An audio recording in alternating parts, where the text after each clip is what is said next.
Morning folks, Jay here on Monday 14th of November with your Leeds news. How today's video is going to break up is I'm going to just do the news today. I'm not going to do a review for the Tottenham game, but I'm going to do the review for the Tottenham game tonight as a live stream in and around 7 o'clock. But I will put that detail on the community tab page and out on Twitter later on. If you want to see it that way, we just split up times tight today. So also apologies for not getting a video out on Friday and Saturday. I was at a wedding in the countryside. I had no phone signal or no Wi-Fi or anything, so I couldn't get one up. But and bear with me today, as a 3-day Irish wedding takes its toll on you. So we'll just get through this and we'll start off. Let's start off with some incoming news. And Harrison Ashby, the West Ham 20-year-old fullback, has been linked again with Leeds. Ashby has just turned down an approved offer at West Ham to remain at the club and looks set to leave at the end of potentially 2023, summer 2023, which is the end of the season. Leeds have been interested in the fullback in the past and have showed interest in him during the summer and could be looking at doing something similar what they've done with Sonny Perkins, although not the academy graduate kind of angle that they went at. So Leeds could be looking at that. That comes from Sun's Alan Nixon. That's the source on that one. Other incomings, and this one's been linked by multiple sources. Football Insider, Chimiavila has been linked with Leeds. The Osasuna striker has been linked a couple of times over the course of the weekend. His name has been mentioned. A reported fee of around £20 million is being touted for the player, who has 6 goals in 12 La Liga appearances so far this season. He has got a €30 million release clause in his contract as well. And Seville are said to be interested in the Osasuna striker as well. Seville really struggling in La Liga at the moment, and Leeds, lower mid-table, so it'll be interesting to see how that one would unfold. But he has been linked with multiple sources this weekend. Sebastian Derucci, who we mentioned at last week's update, was pictured this week watching the Leeds and Tottenham game. He put it out on his social media channels. He was watching the game. Now, whether he was just watching a game that was on TV or whether he was keeping an interest in a team he's looking to sign for, we'll have to wait and see.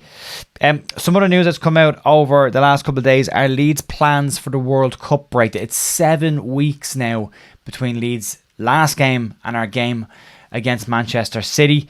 And the players' plan for those 7 weeks has started to be revealed. Jesse Marsch has said that the squad will have an initial week off where they will do nothing for 7 days.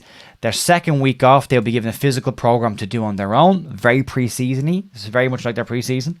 They come back into Thorpe Arch on the 28th of November for testing.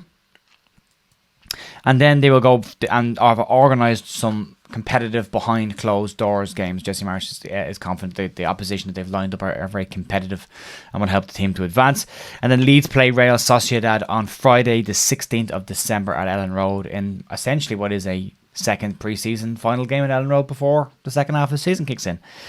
So there's a lot going on there. There are some games. There is still rumour of a warm weather camp. That information hasn't been given out yet, but there is rumour they're not going to the States anymore. That has been scuppered, and they're going to focus more on getting things done at home. And I would hopefully, having a look at the squad, Jesse said that they're going to take some time to reevaluate where they are at the moment, to pause and just to see where they are as a club. There are some huge positives so far from the first half of the season in terms of the young players that have come through and made an impact, and there are some bad sides of the season that we need to iron out and fix. Mostly the fact that we need a brand new defence. Let's just be honest about it. Our defenders are not good enough in the story.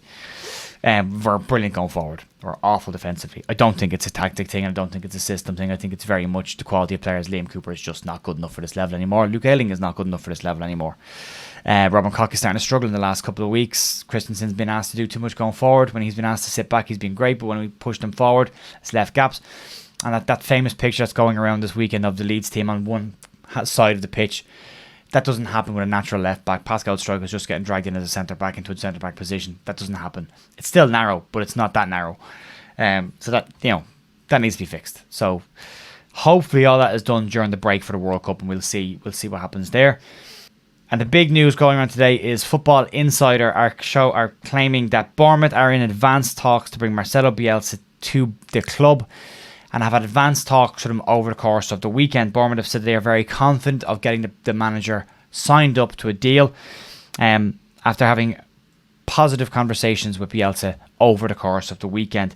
A couple of people asking on Twitter, why would he have refused to go manage a team in Argentina? Because the stadium's named after him in Newell's and it's his old club. But why would he do that against Leeds? And Leeds have named nothing after Marcelo Bielsa. Nothing. He won trophies, big trophy at Newell's. He won a championship at Leeds. The club have been slow to act on the legacy of Bielsa and give something back to the man who gave so much to Leeds. And as a result, that could come back to bite him on the backside when he ends up signing for Bournemouth. It's looking very likely that this could actually go through. I didn't think it would happen last week when I saw the initial rumour of it, but it's, according to these sources, it's looking like they have made him an offer. They are confident that negotiations have gone well. You can imagine what the negotiations with Bielsa are like also, because it was 3 days with Angus Kinnear and Victor Orta, so you would imagine he's watched all Bournemouth's games this season and last year and put together a plan. It would be sad to see him come back as a manager of another club in the Premier League, but Leeds did sack him, so you can't really hold that against him. We don't know how the final conversations with Orta, Kinnear, Radrazani and Bielsa went. We don't know if he holds any animosity towards Leeds and if he would want to come back and play against them or manage against them. We don't know any of that information, so we don't really know where Bielsa's head is in regards to Leeds. Does he have a positive sentiment towards Leeds or a negative sentiment towards Leeds? We just don't know. So we can't rule out the fact that that could possibly happen as Leeds fans. It would be disappointing, but unfortunately, it is what it is. And then looking where we are just before the break, for everyone who's freaking out on Twitter again because we lost the game to a top 6 team, it's just, I'm just going to say it, just give it a rest. Jesus, like, we lost the match, we scored 3 goals, and the world is collapsing again. To put it in context, Leeds are 3 points better off than they were against the same set of fixtures last season. So the same teams, same games last year. Leeds are 3 points better off than they were. That's progress. We have a lot of work to do. A lot more work to do. We've got to get players in January. But this constant up and down from, oh, everything's fixed, it's great, to, oh my God, the world is broken. It's exhausting. I'm looking at it on Twitter again over the weekend, people calling for Jesse Marsh's head again, and it's just, stop. Stop. Just stop. It's unnecessary. It's just, we've had a really good week. No one expected to come out of the games we've come out of with the points that we had. If we'd got 9 games from those 3 games, that would have been incredible. But the fact that we've got 6 points from our last 3, that's a really, really decent spot to be in. So we should be happy going into the break that we got some sort of a run. Yeah, we should have beaten Spurs, but we didn't. You know, we made mistakes, and they were defensive errors and deflections, and the first goal shouldn't have counted and all that. I'll get to that tonight. We'll talk about that tonight on the review. But that's your news. Also, belated happy birthday to former Leeds United manager and league winner Howard Wilkinson, who celebrated his birthday over the course of the weekend. It's nice to see Leeds finally put a post out about Howard Wilkinson and recognise the fact that he exists and that he did win something at Leeds. I've always got a big bee in my bonnet with that. I know there was issues with him, but still, won a league title at Leeds. So there you go. That's the news for today. I will be back roughly between 6 and 7 o'clock tonight. I'll stick the details up on the channel. I'll schedule a stream so you'll know when it's going to go live. And I'll see you back here. If you want to have a chat about the game, we can have some chat. We'll have some comments. We'll interact with each other. And we'll see how we get on. I'll talk to you later on. See ya. Bye.